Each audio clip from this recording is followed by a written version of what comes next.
আসসালামু আলাইকুম ওরহমতুল্লাহ। প্রিয় বন্ধুরা, আজকে আবারও আপনাদের সামনে হাজির হয়েছি নতুন একটি বিষয় নিয়ে। আজকের বিষয় হজরত আবু বকর সিদ্দিক রাদিয়াল্লাহু তাআলা আনহুর দানশীলতা। হজরত আবু বকর সিদ্দিক রাদিয়াল্লাহু আনহু ছিলেন ইসলামের ইতিহাসে দানশীলতা, ত্যাগ ও আল্লাহভীতির এক অনন্য দৃষ্টান্ত। তিনি ছিলেন মুহাম্মদ সাল্লাল্লাহু আলাইহি ওয়াসাল্লামের ঘনিষ্ঠ সাহাবী এবং সর্বপ্রথম ইসলাম গ্রহণকারীদের একজন। ইসলামের শুরুর কঠিন সময়ে যখন মুসলমানরা নির্যাতনের শিকার হচ্ছিল, তখন আবু বকর রাদিয়াল্লাহু আনহু তার সম্পদ ব্যয় করে অসংখ্য দাসদাসীকে মুক্ত করেছিলেন। ইসলামের জন্য তিনি তার সমস্ত সম্পদ ওয়াকফ করে দিয়েছিলেন।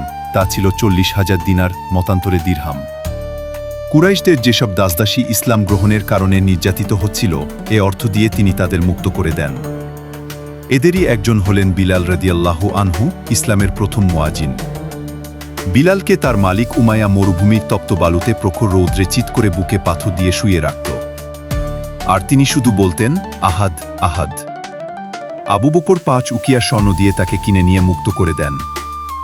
আরও নানাভাবে আল্লাহর রাস্তায় তিনি তার সম্পদ ব্যয় করেন। রাসূলুল্লাহ সাল্লাল্লাহু আলাইহি ওয়াসাল্লাম বলেছেন, আমি প্রতিটি মানুষের ইহসান পরিশোধ করেছি, কিন্তু আবু বকরের ইহসানসমূহ এমন যে তা পরিশোধ করতে আমি অক্ষম। তার প্রতিদান আল্লাহ দেবেন। তার অর্থ আমার উপকারে যেমন এসেছে, অন্য কারো অর্থ তেমন আসেনি। তার জীবনের অন্যতম বিখ্যাত ঘটনা হল তাবুক যুদ্ধের সময়। যখন মুসলমানদের দান করতে আহ্বান জানানো হয়, তখন অন্যরা নিজেদের সামর্থ্য অনুযায়ী দান করলেও আবু বকর রাদিয়াল্লাহু আনহু তার সমস্ত সম্পত্তি আল্লাহর পথে দিয়ে দেন। তখন রাসূল সাল্লাল্লাহু আলাইহি ওয়াসাল্লাম তাকে জিজ্ঞাসা করেন, তুমি তোমার পরিবারের জন্য কি রেখে এসেছ? উত্তরে তিনি বলেন, আল্লাহ ও তার রাসূলই তাদের জন্য যথেষ্ট। এই উত্তর তার অগাধ ঈমান ও আল্লাহর উপর পূর্ণ ভরসার প্রমাণ বহন করে। শুধু বড় বড় দানই নয়, আবু বকর রাদিয়াল্লাহু আনহু গোপনে দরিদ্র ও অসহায় মানুষের সাহায্য করতেন। তিনি রাতে নীরবে গরিবদের ঘরে খাবার পৌঁছে দিতেন এবং তাদের প্রয়োজন পূরণ করতেন, যাতে কেউ তার দানের কথা জানতে না পারে।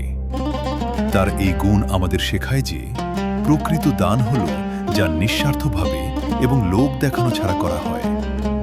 সব মিলিয়ে হজরত আবু বকর রাদিয়াল্লাহু আনহুয়ের দানশীলতা শুধু সম্পদের মধ্যে সীমাবদ্ধ ছিল না, বরং তিনি নিজের সময়, শ্রম ও জীবনকেও ইসলামের জন্য উৎসর্গ করেছিলেন। তার জীবন আমাদের জন্য এক অনুপ্রেরণা, যা আমাদের শেখায় আল্লাহর পথে দান করলে কখনো ক্ষতি হয় না, বরং তা দুনিয়া ও আখিরাতে সফলতার পথ খুলে দেয়। এক হাদিসে ইসলামের দ্বিতীয় খলিফা হযরত ওমর বিন খাত্তাব রাদিয়াল্লাহু আনহু বলেন, একদা আল্লাহ রাসূল সাল্লাল্লাহু আলাইহি ওয়াসাল্লাম আমাদেরকে দান করতে আদেশ দিলেন। সে সময় আমার কাছে বেশ কিছু মাল ছিল। আমি মনে মনে বললাম, যদি কোনোদিন আবু বকরকে হারাতে পারি, তাহলে আজ আমি প্রতিযোগিতায় তাকে হারিয়ে ফেলব।